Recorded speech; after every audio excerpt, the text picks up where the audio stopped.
মুহূর্তে কালনায় নজর রাখবো। সেখান থেকে একটি খবর, 14 নম্বর ওয়ার্ডের একটি বাড়িতে বিধ্বংসী অগ্নিকাণ্ড দেখতে পাচ্ছেন।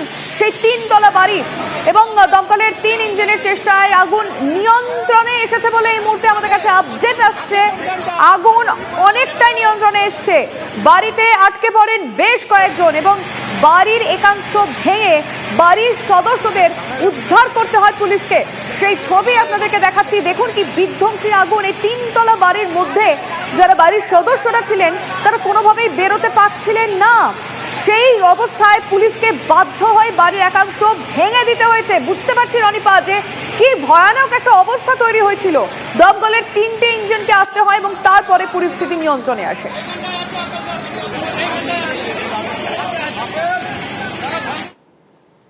বাড়িতে একজনকে উদ্ধার করা হয়েছে, এখন ছাদের উপর দিয়ে নিচে নামানো হয়েছে, আর একজনের ভেতরে আটকে রয়েছে। যেহেতু চাবি আটকানো রয়েছে চারিদিক থেকে, চাবিও খুঁজে পাচ্ছে না, স্বাভাবিকভাবে চাবি খুলে বেরিয়ে আসতে পারছে না। এখন জানলা থেকে ওনাকে বার করার চেষ্টা করা হচ্ছে। পাশাপাশি লিমা দেখা যাচ্ছে হাওড়া জগৎবল্লভপুরে কারখানায় কিন্তু বিধ্বংসী আগুন লেগেছে। ভোর রাতে কারখানায় আগুন লেগেছে বলে জানা যাচ্ছে। ঘটনাস্থলে দমকলের 2টি ইঞ্জিন পৌঁছেছে। আপনারা দেখতে পাচ্ছেন সেই ছবি। বিধ্বংসী আগুন লেগেছে হাওড়ার জগৎবল্লভপুরের একটি কারখানায়। রনিপা, আমরা দুটো ছবি একসাথে দেখানোর চেষ্টা করছি দর্শকদের।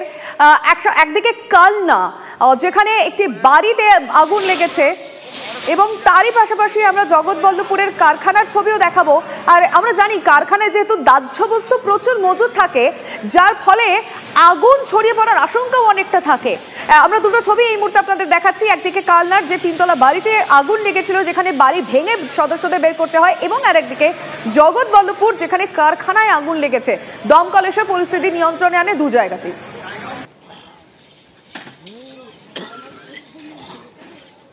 আর এই মুহূর্তে দাঁড়িয়ে রনিবা আরো একটা অগ্নিকাণ্ডের খবর আসছে হরিয়ানা থেকে। আমাদের রাজ্যের খবর তো দেখালাম, কিন্তু হরিয়ানায় সেখানেও একটা মর্মান্তিক ঘটনা ঘটে গেছে। যাত্রীবাহী চলন্ত বাস, সেখানে আগুন লাগার ফলে 8 জনের মৃত্যু হয়েছে এবং এখন অবধি আমাদের কাছে যে লেটেস্ট আপডেট রয়েছে 24 জন আহত। তীর্থ করে ফেরার সময় এই দুর্ঘটনা ঘটেছে। আমরা ছবিটা আপনাদের দেখাচ্ছি যে বাসে আগুন লেগেছে এবং যার ফলে 8 জনের মৃত্যু হয়েছে। এই বাস কোথা থেকে ফিরছিল অবশ্যই সেই আপডেটও দিই আপনাদের। বৃন্দাবন এবং মথুরা থেকে তীর্থযাত্রীদের নিয়ে বাসটা আসছিল। যাত্রীরা অধিকাংশই পাঞ্জাব ও চণ্ডীগড়ের ছিল বলেই আমাদের কাছে খবর। এবং নুহের কাছে কুণ্ডলী মানসার পালোয়ান জাতীয় সড়কে যাওয়ার সময় বাসে আগুন লাগে। কিন্তু কি থেকে আগুন লাগলো, কেন আগুনটা লেগেছিল, সেই বিষয়টা এখনো স্পষ্ট হয়নি।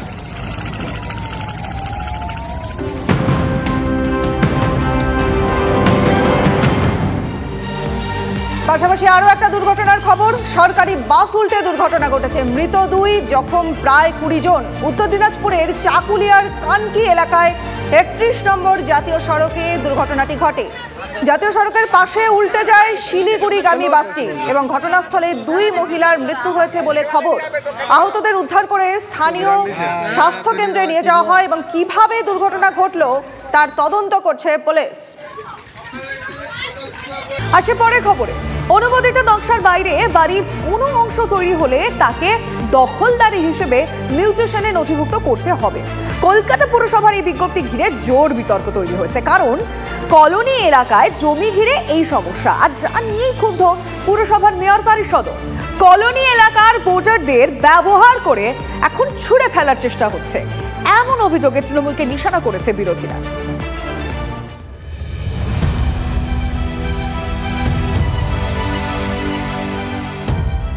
ভোটের মুখে বেআইনি নির্মাণ নিয়ে অতি সক্রিয়তা দেখাতে গিয়ে বিতর্কে কলকাতা পুরসভা।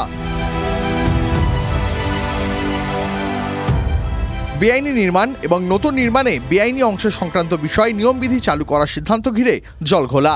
গার্ডেন ব্রিজে বেআইনি বহুতল ভেঙে 13 জনের মৃত্যুর পর পুরসভা একাধিক বিজ্ঞপ্তি জারি করে। তেমনই একটি বিজ্ঞপ্তিকে ঘিরে সমস্যায় কলকাতার কলোনি এলাকার বাসিন্দারা। বিজ্ঞপ্তিতে কি বলা হয়েছে? অনুমোদিত নকশার বাইরে বাড়ির কোনো অংশ তৈরি হলে তাকে দখলদারি হিসাবে মিউটেশনে নথিভুক্ত করা হবে। বিজ্ঞপ্তিতে বলা হয়েছে অবৈধ নির্মাণের ক্ষেত্রে কর রাজস্ব বিভাগ দ্রুত বিল্ডিং দপ্তরকে তা জানাবে। 95 থেকে 100 নম্বর ওয়ার্ডের অধিকাংশ এলাকা ছাড়াও সংযুক্ত এলাকার একাংশ কলোনি এলাকা। কলোনির বাসিন্দারা বহু বছর ধরেই বিল্ডিং বিভাগের অনুমতি ছাড়াই বাড়ি তৈরি করে বাস করছেন। পরিবারের সদস্য বৃদ্ধির সঙ্গেই তারা বাড়ির আশেপাশে কিছুটা নির্মাণ বাড়িয়েছেন।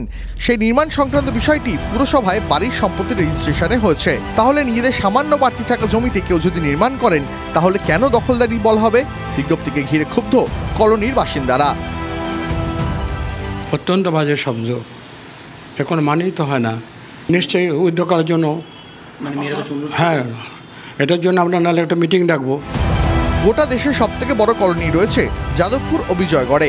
সেখানকার বিধায়ক তথা পুরসভার মেয়র পরিষদ দেবব্রত মজুমদারও পুর কমিশনারের বিজ্ঞপ্তিতে ক্ষোভ প্রকাশ করেছেন।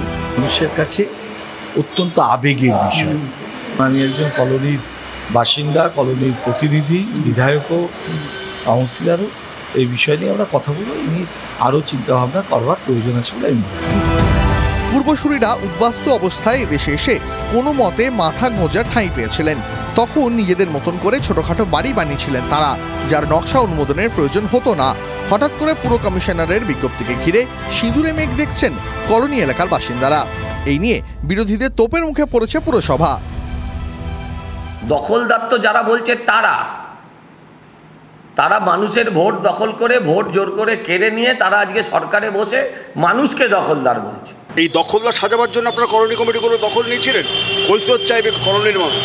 দখলদার বলছেন, আগে প্রমোটারদের সঙ্গে, অসাধু প্রমোটারদের সঙ্গে কর্পোরেশনের কাউন্সিলর এবং আধিকারিকদের হাতাটাকে বন্ধ করুন। সবারই উচিত হলো যে প্ল্যান নিয়ে বাড়ি করা। নিশ্চিতভাবে কলোনির যদি কোনো অসুবিধা থাকে সেটা নিয়ে আলোচনা করে আমরা সেটাকে মেটাবো। যে জমির জন্য তারা টাকা দিচ্ছেন, অর্থাৎ ট্যাক্স দিচ্ছেন, তারপরেও কেন তাদের সেই জমিতে নির্মাণ করতে গেলে দখলদার বলা হবে? স্বাভাবিকভাবেই এই ধরনের বক্তব্যকে বদলানোর দাবি জানিয়েছেন কলোনি কমিটির সদস্যরাও।